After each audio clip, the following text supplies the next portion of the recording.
faut considérer à la région Réunion que les filières de formation professionnelle, les filières de l'apprentissage sont bien évidemment des filières d'excellence et qu'il faut que nous puissions amener et accompagner le plus de jeunes Réunionnais possible qui veulent se former dans les métiers effectivement de la formation professionnelle tels que des métiers de la charcuterie, des métiers de la plomberie, de la mécanique, donc tout ce qui finalement fait aussi partie de la force vive donc, de l'économie réunionnaise. Donc c'est dans ce cadre-là que nous avons choisi de mobiliser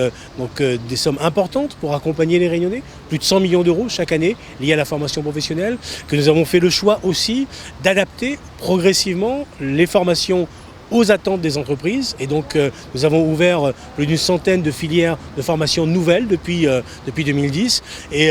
en ce qui concerne l'apprentissage de manière plus particulière, donc en 2017, à titre d'exemple, il y a eu plus de 4600 apprentis, donc ça démontre là également une vraie progression du nombre d'apprentis et de l'intérêt des Réunionnais pour l'apprentissage. Je profite du moment pour aussi dire aux entreprises que nous avons besoin qu'il y ait davantage encore une mobilisation des acteurs économiques, des entreprises pour pouvoir répondre effectivement à cette attente.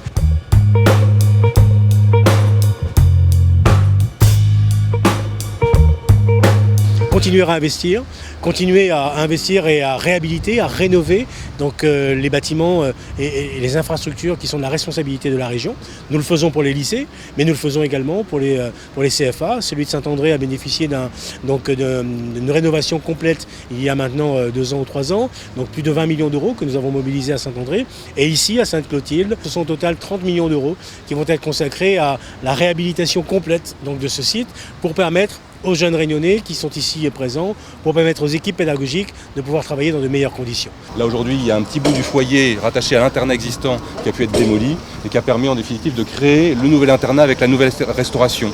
Du coup, on pourra par la suite démolir la restauration qui est à l'arrière de l'administration et on a enchaîné et du coup on peut dérouler l'ensemble du projet qui s'installe effectivement sur les 3 années. Donc nous on est en charge, on va dire, de la conception et du suivi des travaux du CFA Léon Le Gros. Ça consiste en définitive aujourd'hui à intervenir au site occupé et de réunir 2 programmes qui a réhabilitation de l'URMA de Sainte-Clotilde avec les métiers donc, qui sont rattachés. On a tout ce qui est agroalimentaire, on a la partie également on va dire enseignement soins à la personne et la métallerie pardon, et on va regrouper également des métiers qui sont liés à l'URMA du port. Donc tout ça va densifier ce site et aujourd'hui l'exercice qui a été réalisé, ça a été d'essayer de moderniser le projet pour qu'on puisse retrouver on va dire un confort de travail et d'apprentissage au niveau thermique mais effectivement au niveau même des conditions de travail des apprentis.